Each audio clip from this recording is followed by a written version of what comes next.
Hai, Assalamualaikum. Alright, I'm Siti Khadijah Yaman. We meet again in the Learning Microsoft Project for PSC 43201. Okay, so this is video number 5. Okay, okay, so today,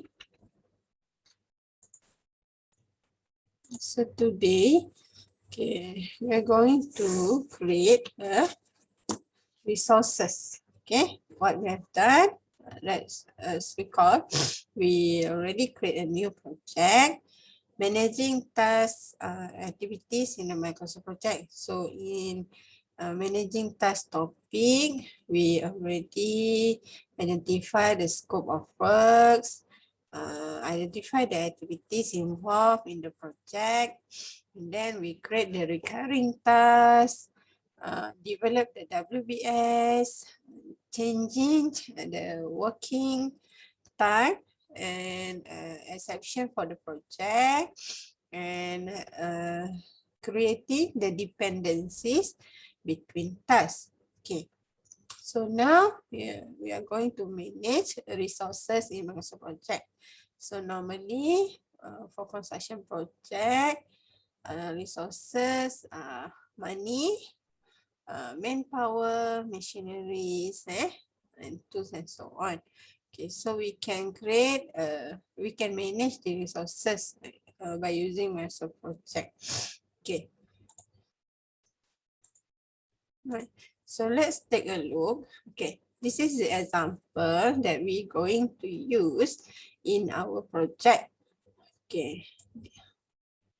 Now, for substructure work, the quantities and the resources that works for that activities. Okay, kita ada resources dia and for what activities. Right. So this one we have to plan by ourselves. Kita kena ada team kita sendiri, kita kena identify.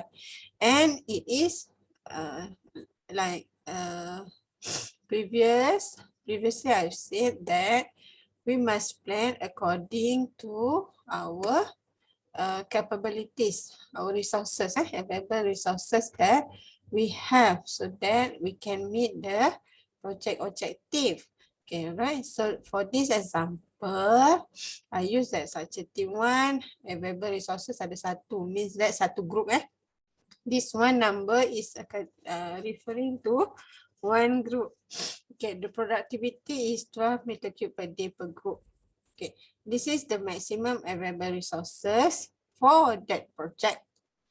Okay, untuk projek kita ni, yang ni memang kita kena identify sendiri. We have to plan kita punya apa tu? Kita punya project very well. Okay, now we want to setting these resources, the available resources that we have into our Microsoft project. Okay, so let's open your project. Okay, open back your project.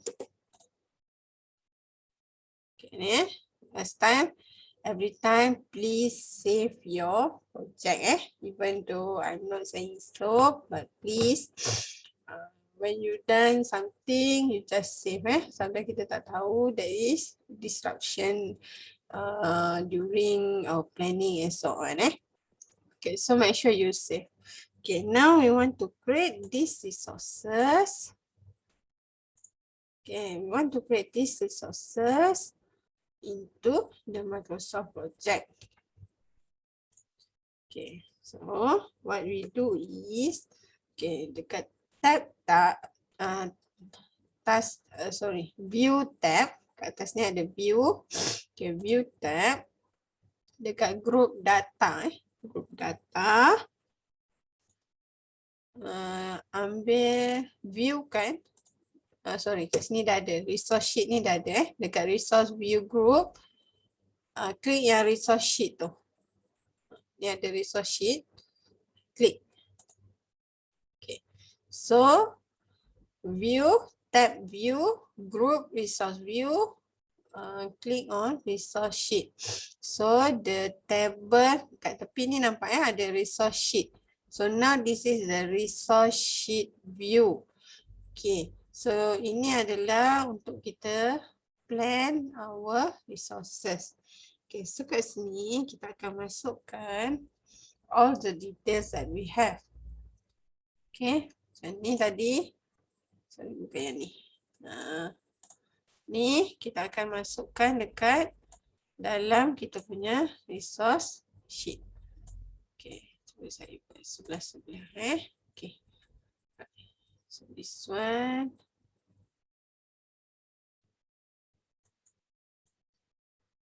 Okay, so resource name yang pertama is ni lah resources. Ni nama dia, all the resource name. Okay, so resource name yang pertama, katalah nama untuk structure.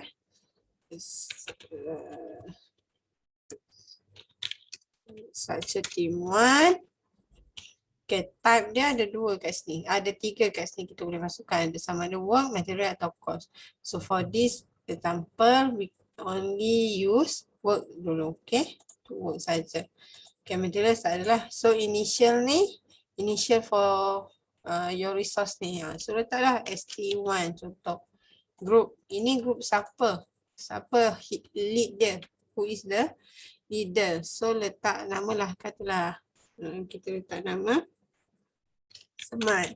Contoh Okay, maximum is the maximum available resources that we can give to this project.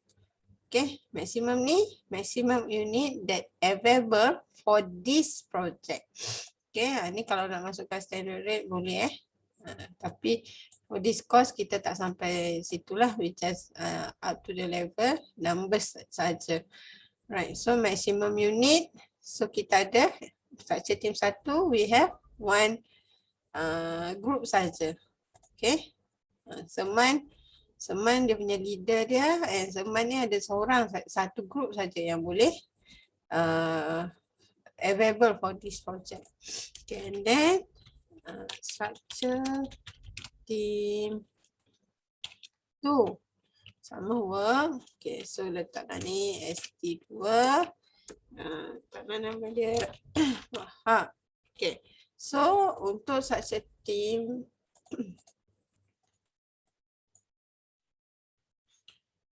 STRU. Okay, for the structure team 2, we have 2 maximum units. Okay, for those yang dia punya maximum unit in percentage value, you can change this into the numerical number.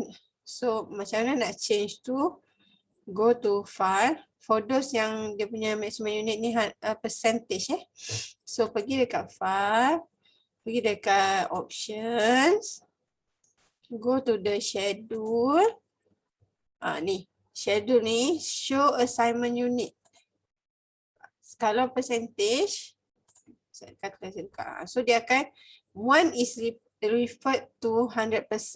Okay, so kalau nak tukar kepada numbers, pergi dekat file tadi, option, schedule, show assignment unit as decimal. Klik OK. So kalau yang tu boleh tukar and then kita ada team architecture. Buat wall punya kerja So katalah ni AW, katalah kita letak Ali.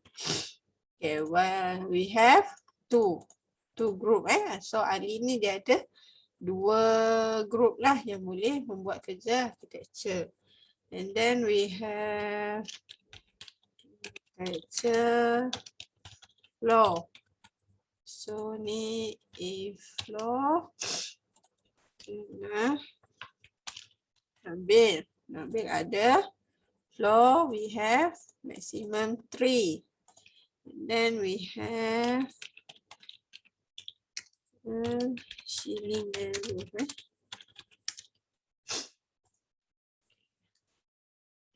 AC. C nama dia. Okay, so yang ni we have 2. And then we have others lah. Others ni untuk kerja-kerja lain lah.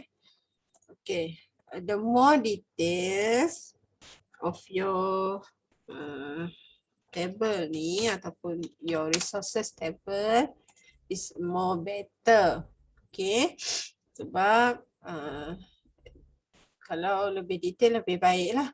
Right, so yang ni saya tunjukkan for you to understand how to use Microsoft Project only. I'm not going to teach you how to plan everything. So actually benda ni, all these details ni, currently we do not have productivity rate untuk each workers ni. Mungkin dekat contractor yang besar-besar they have their own table, but untuk reference secara general tak ada lagi yang develop benda ni. Ada tapi dia bukan dekat Malaysia punya workers lah, and kita tak tahu pun the teams tu satu team tu berapa orang and so on. So it is better if you work as a planner later, you create your own table. Okay, your own reference. Okay, let's say macam such a team, katakanlah ada kerja-kerja yang competing, ada barbinder and ada yang buat homework and so on kan. So pecahkan every workers tu, kalau complete team guna machines, berapa orang, 2 orang dia boleh buat berapa meter cube per day.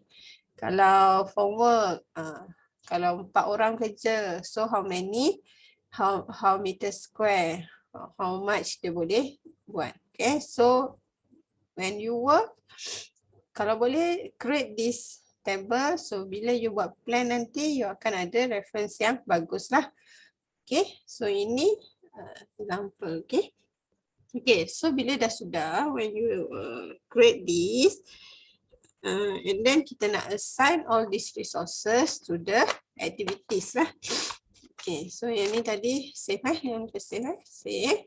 Okay, now buka balik kita punya open back our Gantt chart. Okay, just pergi dekat view ni tadi, go to Gantt chart je. Klik je nanti dia akan go back to the Gantt chart view. Okay, this one, make it bigger sikit. Okay, so viewkan your Gantt chart until the column resource name is appeared. Okay, so untuk now we want to assign the resources to each activities. Okay, so ada beberapa kaedah lah, saya tunjukkan 2 kaedah how to assign the resources into activities. First, we can use this table. Okay, this column, this table pula. This column, okay, dekat substructure ni, substructure team 1 Okay, so this one, substructure, just click, ada structure team 1. Klik lah, alamak salah eja. Okay, ni saya tersalah eja. So kalau kita nak tukar balik kan, kita edit kat sini, nanti dia automatically tukar. STRUC. Okay. Nampak dia automatically tukar. Okay, tu satu kaedah.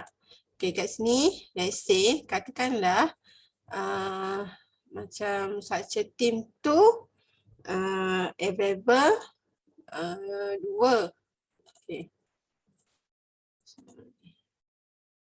Ni, setting up resources. We want to set up resources. First kita buat dulu ni, numbers of group. Structure team super structure team 2, numbers of group pun 1. Okay, saya nak tunjuk kalau if we have two groups kalau nak masukkan 2 group. So let's say architecture floor. Okay, kita ada 2 group kan. Kalau this one, ini it shows that dia one group only. So kalau nak masukkan 2 groups, just pergi dekat ujung ni sampai dia appear cursor macam tu. Kemudian masukkan simbol macam ni simbol yang ni dekat keyboard sebelah huruf P tu, masukkan 2 and then tutup balik. Okay. So kalau macam tu, the Microsoft project understand that this to indicate 2 group of resources. Okay. So kena pastikanlah architecture tadi kita ada maksimum 3 kan. So dia mesti not more than the maximum that kalau yang kita dah set up. Kalau dia terlebih daripada maksimum, nanti kat tepi ni nanti dia akan keluar warning lah, dia kata your plan tu more than your available resources So tu kena make sure lah. Okay, tu satu cara. Okay, the other ways adalah you go to the wall activity and then you right click your mouse, go to the information, ada keluar atas information windows, then you click resources. Okay, so sekarang ni kita nak assign resource wall, architecture wall. Okay, unit berapa? Wall 1. Okay, so just click OK lah. Tu satu kaedah ataupun wall finish. Architecture wall satu group juga. Ataupun right click, assign resources. Kat sini siapa tadi? Wall finish, architecture wall. Ni So assign. Unit 1. Okay. Dan close. Pun boleh juga So ada several ways of assigning the resources to your activities Okay, so floor finish pun 2 architecture floor. So yang ni tadi saya delete, saya pakai yang ni tadi. Assign resources, architecture floor, units 2. Okay, assign. Okay, close. So, architecture floor ada 2. Okay, shielding 1. Let's say one activity tu they have several resources. So you just click je lah yang mana resources yang involved Okay, door and window, others, roof, architecture, shielding and floor, one group only. Okay, dah siap. So we already assign the resources into our activities. Right, so dekat sebelah kanan of your bar chart ni, dia akan appear the resources that belong ataupun yang kita dah setkan untuk setiap aktiviti itu. Okay, tu kita dah assign resources. Right, now bila dah assign resources, save dulu sekejap. Okay, now we want to calculate Tadi untuk resources ni ada several kan. Kita nak masukkan manpower and also we want to set up the cost. Okay, cost dan juga masa lah. Okay, so untuk estimation operation, we can use either historical data. Historical data ni maksudnya yang sebelum ni lah, katakanlah dengan the same the same quantity berapa lama. Okay, so itu historical data. Expert judgment ni, ni yang biasa sangat kita gunakan.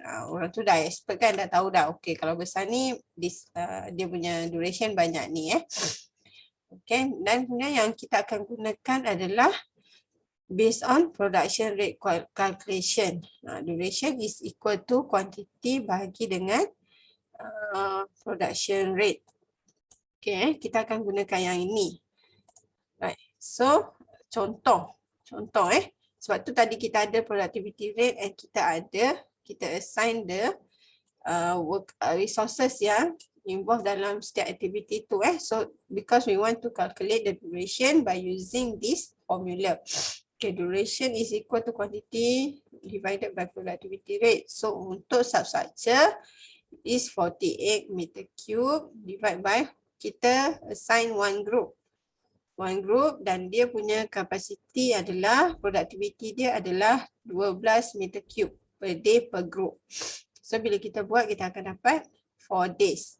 Okay, contoh kalau activity floor, quantity is 600 meter square and we assign 2 group into that activities.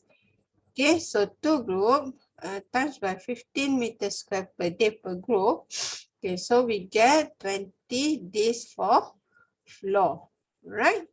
Okay, then you use that formula, you calculate the durations, and then you get the value. Okay. Ini saya masukkan tak? Tadi kita dapat apa? 4. Okay. Contoh activity substructure. Okay, substructure. Substructure dapat 4 days kan?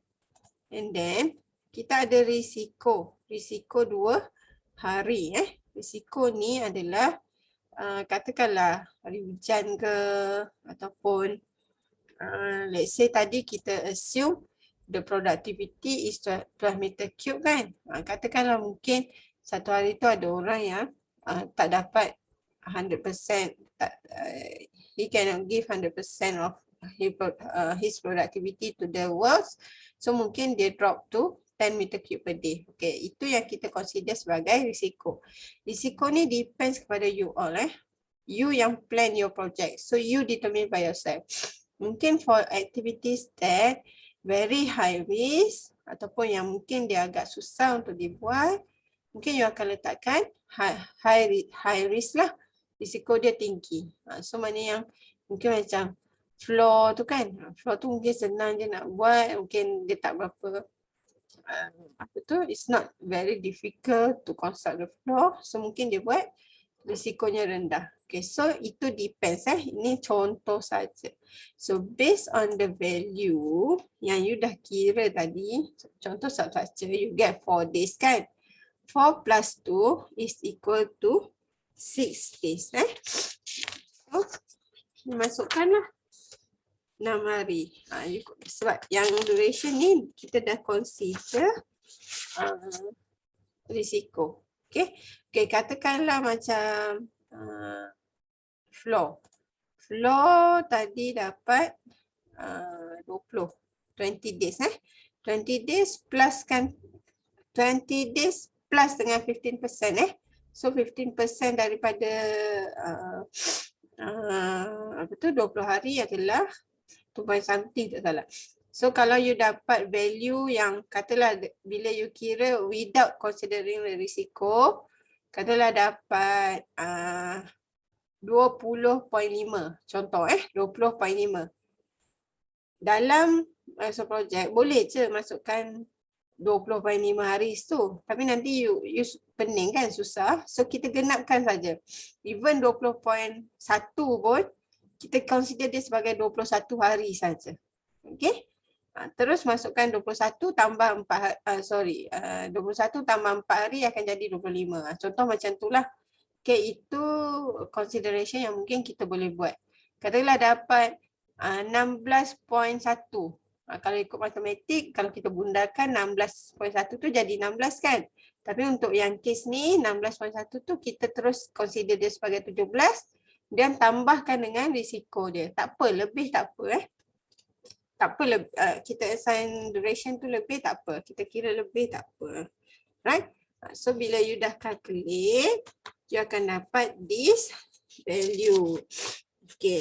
So you by using this value, we are going to set it into our project. Okay. So saya kecilkan ini. Okay, dah dapat dah. Right? Kita dah dapat value tadi. Okay, now we want to assign into our project. Okay, tengoklah tadi. Mana? Substructure. Substructure is 6 days. So masukkan 6 hari. Just key in 6 and then enter. Okay, make sure that for those yang duration dia masih lagi ada tanda soal macam ni, make sure that you jangan buat macam ni You jangan tukar kat sini. Ni just show some example. You tukar macam ni. No, tak nak This question mark indicates that you are not confirm lagi. Tak confirm lagi duration tu. Sebab tu dia ada tanda soal. Okay, maksudnya you tak habis plan lagi lah. Okay, so just type enter. Kemudian type the numbers and then enter. Okay, structure, super structure 33. Masukkannya Alright, and also remember duration kita cuma akan key in pada subtask sahaja. Okay, bukan main task. Ni main kan? Yang architecture ni main. Structural ni main. Building works ni main. Tu yang saya masukkan dengan main Yang prelims ni main. Kita masukkan dekat subtask saja. Sebab yang atas ni nanti dia automatically calculate. And dia bukan 33 tambah 6 dapat 54. Tak no. Dia consider the duration ni. Nampak kat sini ada duration kan? So this is the 34 days. This one is 6 days. This one is 33 hari. Okay. Dia bukan, kenapa 6 tambah 23 dapat 54 pula? No bukan. Dia consider the duration untuk kerja itu. Okay, bukan tambah-tambah. Okay, so wall 27, floor 23, wall finish 28, floor finish 24, ceiling 18, door and window X, roof 11.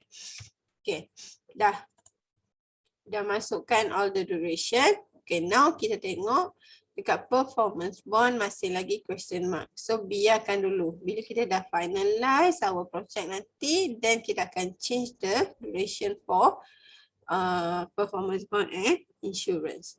Okay, dah siap. Save. Jangan lupa save. Okay, so now kita dah masukkan resources, the resources and durations. Okay, bila dah masukkan resources dan durations, barulah kita boleh runkan projek kita supaya dia mendapatkan so that the project can calculate early start, early finish, late start and late finish and total float for our project. So now kita nak tahulah early start tu apa. Early start ni maksudnya hari yang paling awal the activity can be started. Okay, hari yang paling awal dia boleh start. Sebab tadi kita masa memula kita set up our project, kita arahkan project to calculate by using as soon as possible kan. So bila kita calculate, kita arahkan project to calculate by using as soon as possible, means that kita nak dapatkan the earliest start, the earliest finish untuk setiap aktiviti tu. And also the late start, late finish. So itu akan automatically calculate by the project. Okay, early finish is the earliest time aktiviti itu boleh disiapkan. So early finish is equal to early start tambah duration. Okay, late start adalah latest time. Tarikh paling akhir aktiviti itu boleh bermula without delaying the project completion date. Okay, itu late start. Then late finish is the latest time and activity can be finished. So before kita guna Master Project, we have to understand how the Master Project calculate all this value. The theoretical is important. Okay. Okay, and then kita kena tahu juga float. Float itu adalah amount of time that activity in a project can be delayed without causing a delay to subsequent activities. Itu untuk free float, okay? Kalau free float maksudnya dalam float ni ada dua, satu free float dan satu lagi total float. Free float maksudnya amount of time yang aktiviti itu boleh dilewatkan sedikit tanpa menyebabkan delay untuk subsequent activities. Itu free float. And kalau total float dia kepada project date, completion date of project. Itu total float. Okay. So macam ni lah tadi. Okay, float ada dua, free float and total float. Free float activity amount of time yang aktiviti tu boleh delay tanpa melewatkan the next subsequent activities dia.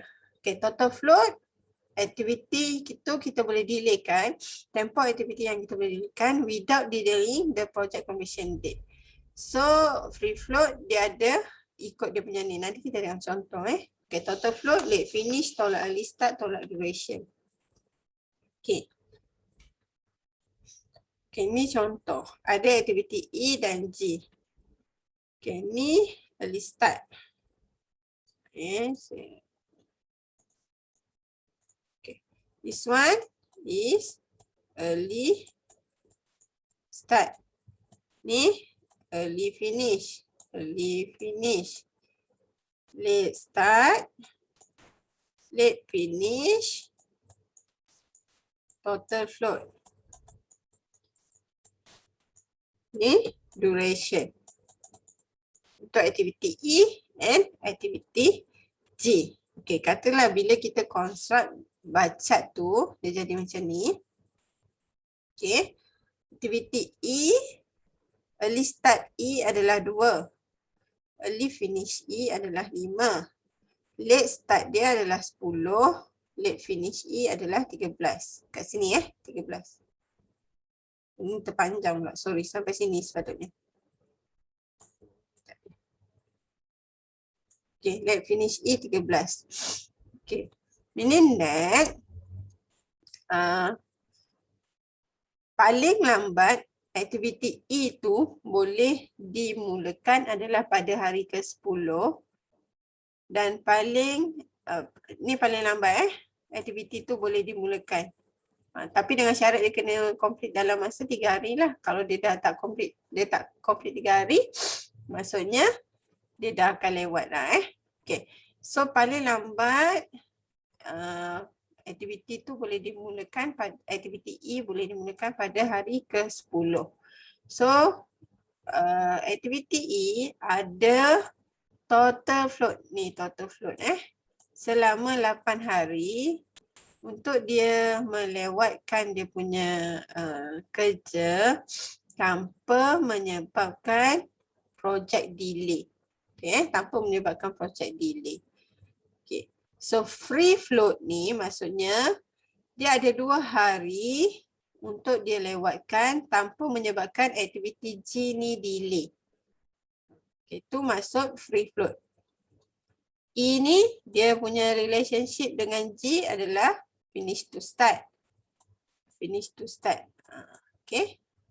So kalau kata E ni walaupun E dia boleh lewat sampai hari yang ke-10, tapi kalau dia ni, kalau ni dah 7 lah kan. Kalau dia mula pada hari yang ke-8, contoh kalau dia mula pada hari yang ke-8, dia akan menyebabkan delay pada aktiviti G. Sebab dia ada free float selama 2 hari sahaja untuk dilewatkan without delaying the subsequent activities. So itu adalah beza total float dan juga free float. Okay, apa maksudnya kalau total float sama dengan kosong? Means that the activity tak ada peluang langsung untuk delay. Kalau dia delay juga, maksudnya the whole project akan delay. Okay, so total float kosong ni means that dia adalah aktiviti yang critical. Critical total float kosong, aktiviti tu critical. Dan setiap project ada several path dalam project tu akan ada beberapa path. Okay. Beberapa path ni mungkin satu je yang kita allow untuk critical. Okay. Kalau katalah satu projek ada empat path. Path tu maksudnya laluan lah, aktiviti dia. Nanti kita tengok contoh kejap lagi. Kalau empat tu dia critical, maksudnya projek kita tak boleh delay langsung. Kalau delay je satu hari, confirm dia akan delay. Okay. So before kita calculate ataupun kita ask the master project to run the CPM. Ini kita panggil CPM. To get all this value, kita panggil dia kaedah critical path method. Okay. Kita tengok contoh dulu untuk this example. Okay, now by using PDM, calculate the early start, early finish, late start and late finish and total float for these activities.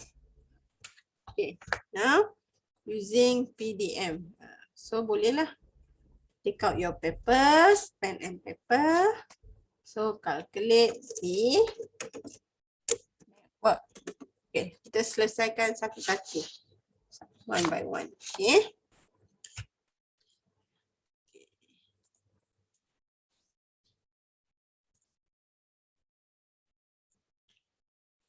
Okay, so kita create dulu network. Tengok contoh. Okay, activity A, starting activity A. Then activity B, predecessors of activity B.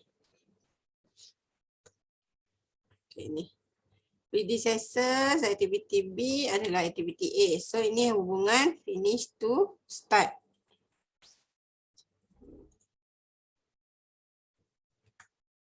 Okay, ni hubungan finish to start. Okay, kemudian activity C. C, the predecessors is A. So this is the relationship. Okay, finish to start to A. And then duration C 5. Okay, and then D. Okay, value ni tak ada dulu Saya tertunjuk pula. So kita create dulu value dia. Okay, so ini adalah network yang dihasilkan berdasarkan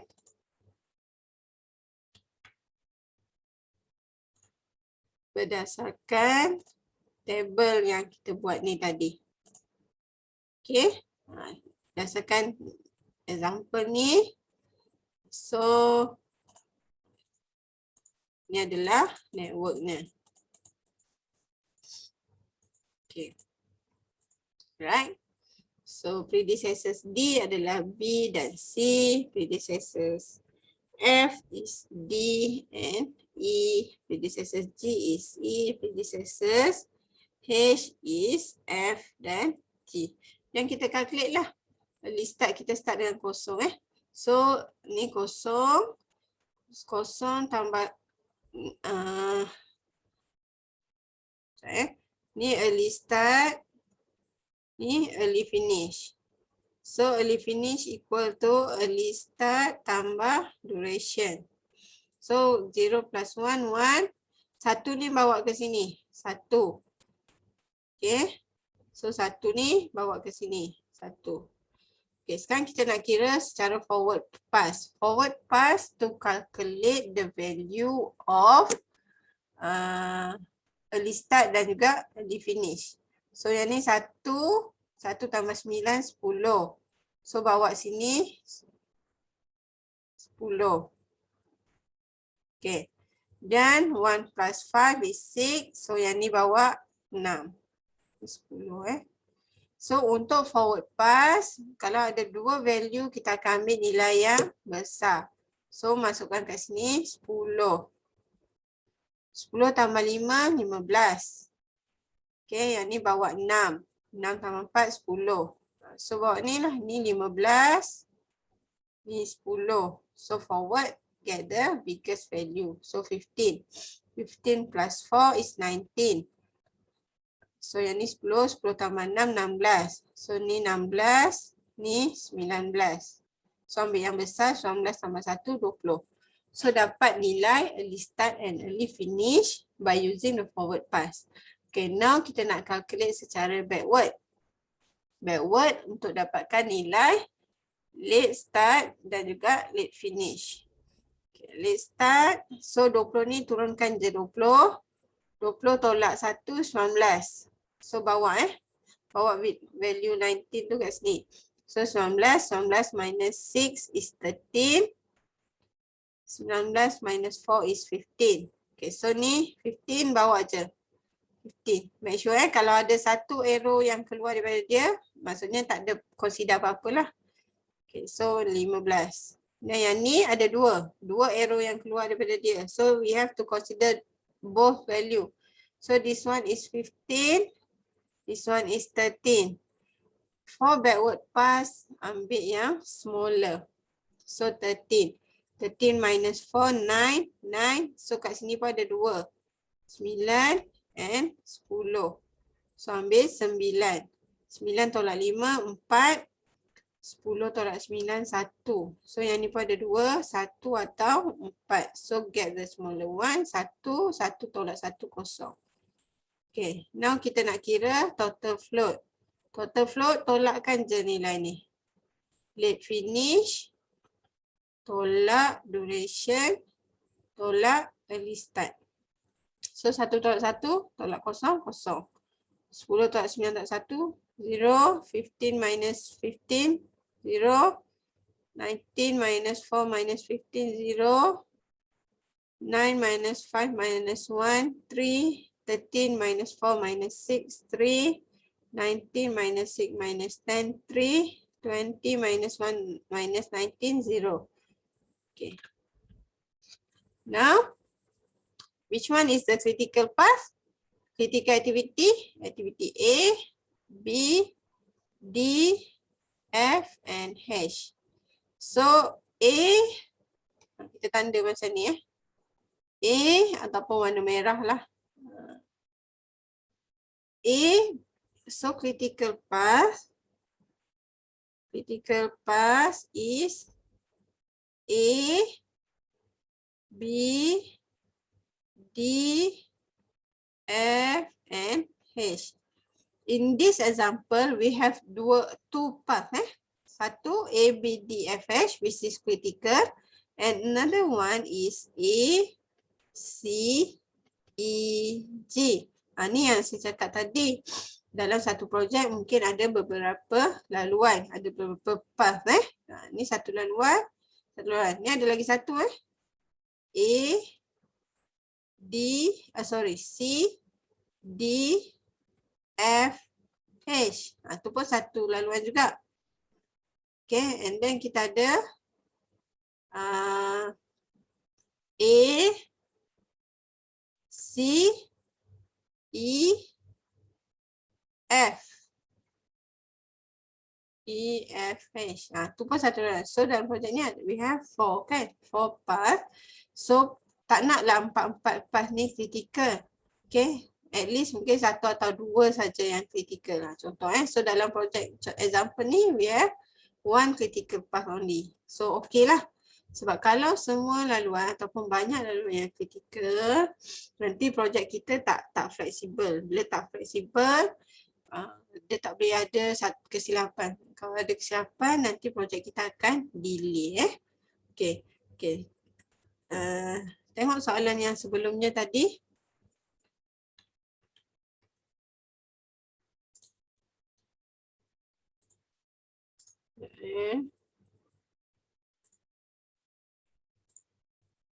Okay, soalan yang sebelumnya tadi ada lagi satu. If the project start on 3rd January determine the finish date of project. Okay, so ini adalah awak punya kalender.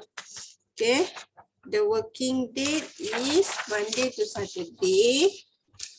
8 to 12, 1 to 5, maksudnya 8 hours per day. Kemudian non-working day adalah Sunday. Sunday adalah non-working. So, by using this calendar, Sunday non-working. By using this calendar, we want to calculate the project if the project start on berapa tadi? 3rd kan? 3rd January. Okay, so tengok kalender. So kat sini 3 hari bulan 1. 3 hari bulan 1.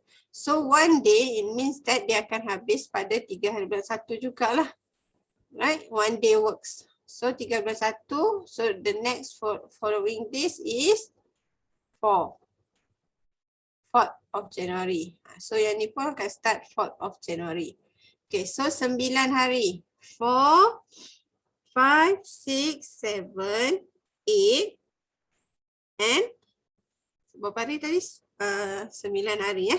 So 4, 5, 6, 7, 8, 10, 11, 12 and 13. So kat sini akan habis pada 13. 9 hari bulan tidak dikira sebab 9 hari bulan adalah hari tidak bekerja. Okay, so 9 hari kiralah 4 hari bulan, 5, 6, 7, 8, 10, 11, 12 dan 13. So 9 hari ya. Okay, samalah C. C 5 hari, 4, 5, 6, 7, 8. So, C akan siap pada 8 hari bulan 1. So, 13 esoknya adalah dah habis 13. Kita consider 13 ni habis 13 hari bulan 1 petang. So, kat sini akan jadi, dia akan start ni 13 hari bulan 1 habis. Yang ni 8 hari bulan 1.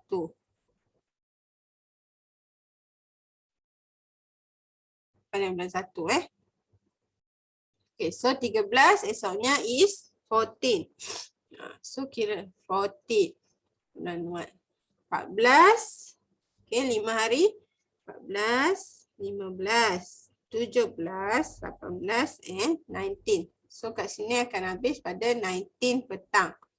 So this one is 8. So kat sini akan start 9 hari bulan 1. 9. Oh, bukan 9. Sebab 9 hari tidak bekerja. So kat sini 10. 10, 11, 12, 13. So ni 13. So ni 19, ni 13. Maksudnya kat sini akan start pada 20. Bulan 1. 20 20, 21, 22, 24. 4 hari 24 hari bulan 1. So yang ni 13, esoknya 14. 14, 15, 17, 18, 19, 20. So 20 bulan 1. So yang ni 20, yang ni 24. 24 maksudnya dia akan bermula pada 25. So 25 satu hari je. Means that 25 hari bulan 1 lah. The end date of project. Okay.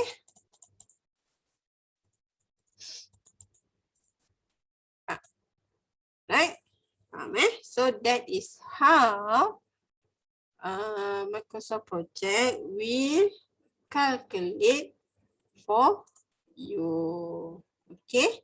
Okay, so macam mana kita nak run? Buka balik Microsoft Project tadi. Okay, now.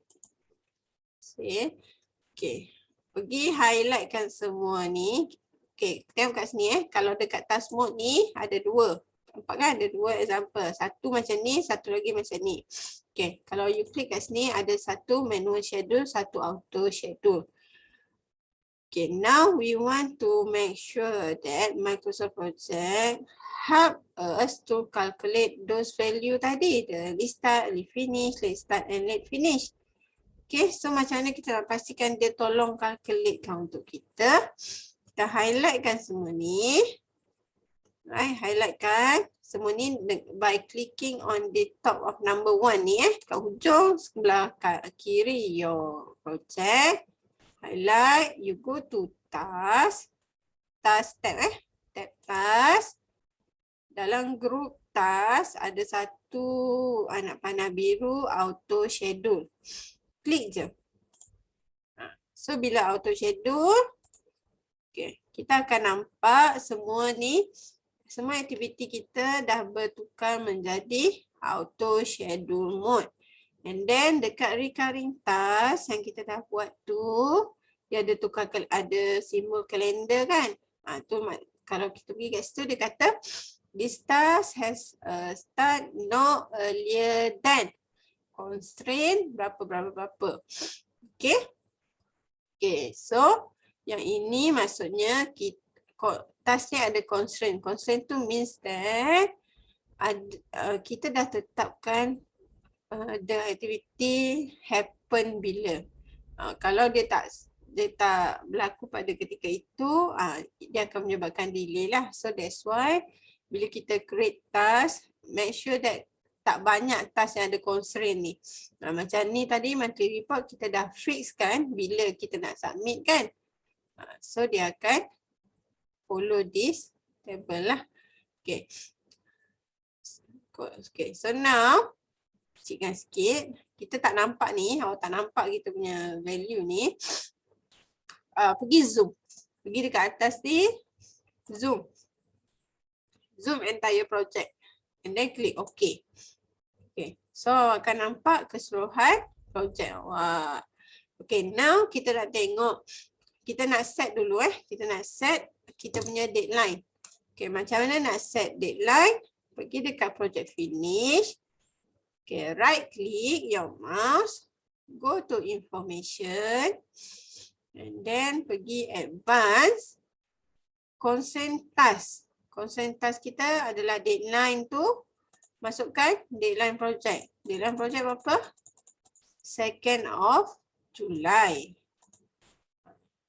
Yang lain tu biar And then click OK. Bila you click OK, you will see ada satu green arrow yang berada dekat project finish tu. Lepas tu dekat kolom indicator dia kata this task goes past its deadline. Okay, maksudnya kita punya task kita dah melepasi tarikh deadline yang sepatutnya. Okay, sekarang ni tak nampak kan the critical task and so on. So pergi dekat format, tab format, group bar start, ada critical task tu, klik je. Nampak? So ini adalah yang warna merah tu adalah semua aktiviti yang kritikal di dalam projek awak. Okay. Dan kita plan projek kita, supposedly with the resources yang kita bekalkan tadi, we only able to complete the project on 27 of July. Okay, based on resources. Resources yang kita supply tadi, yang kita dah plan awal-awal tadi. Ni kan. Ni. Based on this number of resources, we only able to complete the project on 27th of July instead of 2 hari bulan 7, which is memang automatically delay lah. Okay, so kalau dah jadi macam ni, apa yang kita nak kena buat? Kita kena kompreskan kita punya projek. Okay, so untuk itu, untuk kompreskan projek tu, kita akan jumpa in the next video. Okay, so let's recall back before we stop. Let's recall back what we have done in this series. Sebelum ni we already create kita punya scope of work. we list all the activities required for this project. We identify the milestone. Okay, we develop the WBS. We change the working hours and also consider the exception public holiday for this project. And then kita dah buatkan relationship ataupun dependency between the task. And in this video kita dah assignkan resources. We already plan the resources. And then kita dah masukkan duration based on available resources yang kita ada. Okay, lepas tu kita we calculate the project, and we noted that the project cannot be complete within the time given with the resources yang kita dah plan tadi. Okay, so summary untuk setakat inilah apa yang kita dah buat. Right, so after this kita akan cuba kita panggil dia sebagai call it as apa tu? Schedule compression technique. Kita akan buat schedule compression technique. Okay, so that's all for this video. Okay, see you on the next video. Okay, thank you. Bye. Assalamualaikum.